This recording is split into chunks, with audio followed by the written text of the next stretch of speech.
We're hearing that former U.S. President Jimmy Carter has died. I do want to bring up this tweet from the Atlantic Journal-Constitution, the first to break this story. Here, the tweet on your screen saying, breaking, Jimmy Carter, the 39th president of the United States, has died. Chip Carter, a son of the former president, said his father died about 3:40 p.m. on Sunday in his Plains home. Now, I do want to continue to read some more from what the Atlantic Journal-Constitution is reporting as I pull up some video of the late president. Here on your screen is Jimmy Carter. So once again, according to the Atlanta Journal-Constitution, they say this: former President Jimmy Carter, a man who redefined what a post-presidency could be, died Sunday. He was 100 years old. His son, Chip Carter, confirmed that the former president died at his home in Plains about 3:45 in the afternoon. Now, Carter, who lived longer than any other U.S. president, entered home hospice care in Plains, Georgia in February of 2023 after a series of short hospital stays. The only Georgian ever elected to the White House, Carter left office after a single term that was highlighted by forging peace between Israel and Egypt, but was overshadowed by the Iran hostage crisis. In the decades after, his reputation grew through his and wife Rosalind Carter's work at the Carter Center in Atlanta and his philanthropic causes such as Habitat for Humanity. There are no houses for the youngsters, and that's about it, really. There isn't much more to say, as the politics are bad, the government is bad. We need a complete reshuffle. Do you feel sorry for young people trying to get on the housing ladder? I do, so much, yeah, because they don't have a chance, do they? There's no hope for them. I mean, where are they going to find $30,000 to put down as a deposit? Rents are incredibly high. So no, I don't think it's fair on them. A lot of the people commentating on the housing market about advice given to young people seems to be stop eating avocado on toast, stop buying coffees. What do you make of sentiment like that? Go to the young people who are single parents. They don't have avocado on toast. They'll probably be lucky if they get a piece of toast, never mind about avocado. So no, that's rubbish. Would you have any advice for someone trying to get on the property ladder at the moment? I can't give them any advice. I mean, what do you say to them? Yeah. You know, go and get a job. There are no jobs. Go and get higher wages. They don't pay higher wages. You go to university, you come out of university, they all expect high-paid jobs. They're not there. And the few that are there are snatched up on the creme de creme. And there is a lot coming out across the headlines as we're hearing about nuclear war, World War III attack plans that are being drafted up right now as the United States and NATO are saying that they are preparing for nuclear strike attacks against them coming from Russia and China. Now, I'm going to be sharing with you the latest headlines so that way you can see it for yourself. But take a look here. We're hearing today Russian President Vladimir Putin coming out and saying, we reserve the right to use nuclear weapons in case of aggression against Russia. Here's another one coming out. You can see him actually speaking today. Putin threatens with a nuclear strike. Russia may consider using nuclear weapons once there is a reliable information about a massive launch of missiles and UAVs crossing the border, says Putin. Aggression against Russia by a non-nuclear state together with the nuclear state, he said, could also be attacked. Here's a headline coming out from CNN. And if I just backtrack a little bit here, you can see all the headlines that have been coming out on this.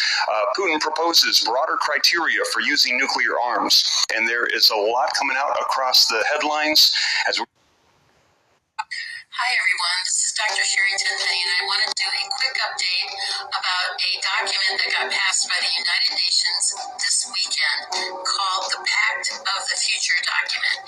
It's two parts, one on science and technology and one about the youth and future generations. It is quite egregious that it was done by a procedure called the silence procedure, which makes it a pact, and if no one objected, it is automatically adopted and put into the record as being completely adopted. This is the World Health Organization's runaround end around. Since they were not able to get the World Health Organization treaty passed, they decided to take it to the General Assembly. And it is even more egregious than what the World Health Organization was wanting to get passed. Let me just read you something really quickly about what is inside of this pact that is now being accepted by 193 nations around the world and equally open-armed accepted by our current administration. It says that this is the power structure, fully digital and maximized for the control of the mass. Everyone will be expected to have a biometric digital ID that marks them not just as citizens of an individual country, but as a global citizen. So anytime you hear global citizen or anytime you hear sustainability, think that this is an egregious thing that's happening at the level of the World Health Organization and the United Nations. Anyone that has a dissonant opinion will be labeled as misinformation, disinformation, or malinformation and memory hold. Perpetrators for unapproved information will be fact-checked and punished by the system, which will be operated and enforced by artificial intelligence. Punishments will include being locked out of one's bank account, being unable to make certain purchases, unable to get on an airplane, on a subway, drive on public roads. This is the future, according to the world's self-appointed overlords at the United Nations. These are unelected bureaucrats that are making decisions about our country, our sovereignty around the world. Nothing could be more important at this point in time than to get prepared. Have water, food, digital access, flashlights, a way to communicate with family and friends. Now is really the time to get involved and get prepared because this is what's coming. Our Congress is sitting on its hands. There was a press conference on the 17th about this and no further action has been taken. So it's up to us to mobilize and to go forward, particularly with your local sheriffs, to get your constitutional sheriffs to say this isn't going to be allowed in my county. Thank you very much. Take action. We've been talking about the onset of one world order, one world government, one world religion, one world money for a long time. Well, it's no longer coming. It's here. You know, this is very... A flock of blackbirds swirl to the ground. It's like nothing you've ever seen before. Hundreds of the birds appear like a plume of black smoke. A moment later, many of them fly off, but lots are killed on impact. The video was caught on our surveillance camera in Mexico. So what's going on here? You may have seen that dramatic video of hundreds of birds literally falling from the sky into a neighborhood. What on earth was going on? It's perfectly calm when suddenly this happened. People started looking for clues. One netizen said the birds flew through power lines. Another blamed electromagnetic radiation, the so-called frequency warfare. We wish we knew what she meant. One Twitter user said the birds could have inhaled toxic gases. But this expert says they were likely under attack by a predator. My best guess is this is a predator. This is a hawk or a falcon that's come into the flock. Whatever the cause, it's pretty amazing. It looks like a scene straight out of science fiction. Robots racing in every direction. So these things are just crisscrossing all day long. It's crazy, right? In this 100,000 square foot facility, they process and sort more than 45,000 returns each day, coming in from up and down the East Coast. Now we're unloading this truck. It's about a 4 or 5 step process. May's unloading the packages as they come out. So we'll bring it to her station. She unloads it and she just scans it and puts it on a robot. Robot will take it from there. With 180 of those robots out there roving the floor, they can see exactly where each one is over here and what it's carrying. But even the machines, we've had a couple collisions, have their moments. Another traffic jam. Another traffic jam. You'll see it start dropping off here. These returns come in from UPS stores in select Ulta and Staples locations for now. It's part of agreements that Happy Returns has with a growing number of retailers, allowing customers to drop off items at designated spots instead of having to go back to the specific store or pay a fee to ship it back, similar to Amazon's agreement with Whole Foods. And so rather than individual shipments going back, one by one from the shoppers to the merchant, when they drop them off at one of our locations, we're able to aggregate items together and ship things in an aggregated fashion to the merchant, making it easier for them to receive it and cheaper. With the goal of keeping customers returning for more. Historic deep freeze coming New York to Florida, not seen in decades on January 6th to 12th, 2025. Well, police say the two men were seen wearing a black Nike sweatsuit and a gray hoodie. The victims were all taken to local hospitals. Authorities did not elaborate on their condition, but they described the attack as a brazen and heartless shooting. Boom, boom, boom, boom, boom, boom, boom. I'm like, I don't know what's going on. I thought it was like fireworks. But it wasn't fireworks, what Darrell Smith heard from his apartment window on White Plains Road in the Bronx. Police say two men opened fire in the middle of the street and at a group of people standing outside of this convenience store. The intended targets then ran into the store, but that didn't stop the shooters from going at it. According to authorities, 6 people were shot, including a 40-year-old mom and her 12-year-old daughter. Officials say the mother was used as a shield.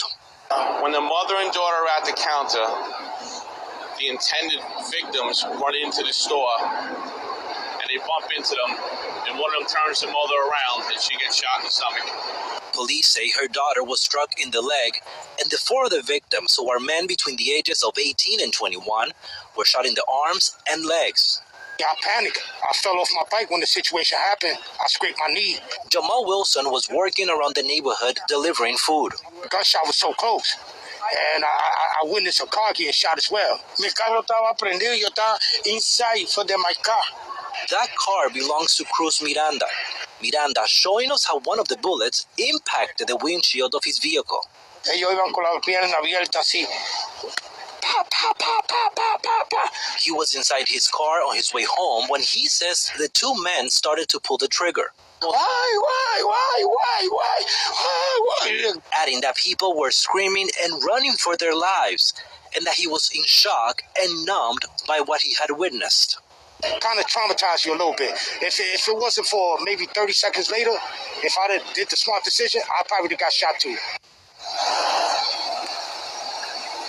And the motive behind the shooting remains unknown. That is part of the investigation, that it's ongoing. Now, authorities highlighted that this was an intended attack.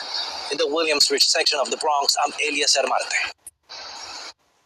Worst case scenario is unfolding today for the potential for a tornado outbreak across the Mississippi Valley and as well as the Dixie Alley, where the potential for several strong and long-track tornadoes is currently expected according to the Storm Prediction Center. And we have a long day ahead. Right now, the Storm Prediction Center has issued a moderate risk, which is a 4 out of 5 on the severe weather scale, meaning it's the second highest risk that you could have from the Storm Prediction Center across areas from East Texas back into western Alabama, where there currently is a high confidence that we will have the potential for several tornadoes in this region, and some of them could even be strong, which means EF2 plus tornadoes, and in some cases long track tornadoes. The enhanced risk for severe weather has grown even further to the west and east, including parts of eastern Texas just outside of Houston, and then back into parts of central Alabama. Marginal and slight risk of severe weather includes several different states, all the way as far east as Florida and Georgia. Now, outside of this area, we also do have an elevated tornado risk even into parts of western Georgia. We still have a 5% tornado risk, including a relatively large area.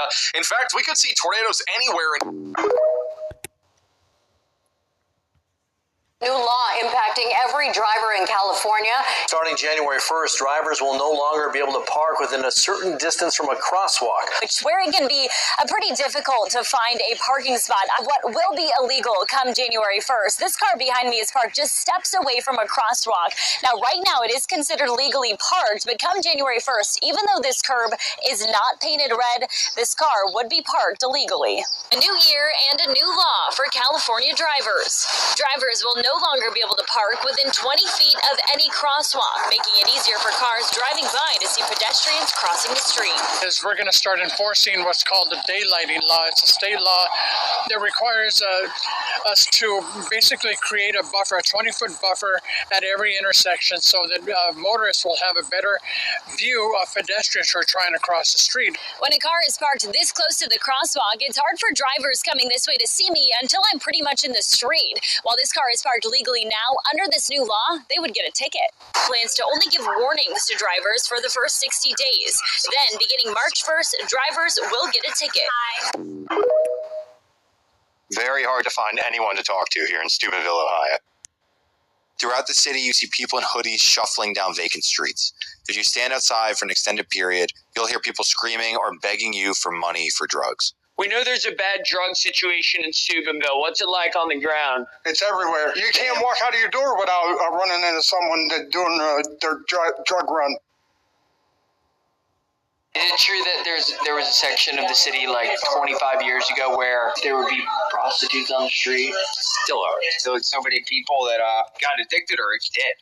Really? I actually even saved a couple. So what's Steubenville like? Hell! It's a small town. Hell? We heard hell in a small town. Which one is it? My family's been here since 1919. Great uncle said that this was a place for steel mills, coal, and all that. What about steel, coal? Any of that left? Steel's gone. Come on vacation, leave on probation. Come on vacation, leave on probation. How long you lived in this area? 20 years. 20 years. How has this area changed in the last 20 years? I don't know. I'd say more violence now. More drugs? What's the drug situation like? Yeah.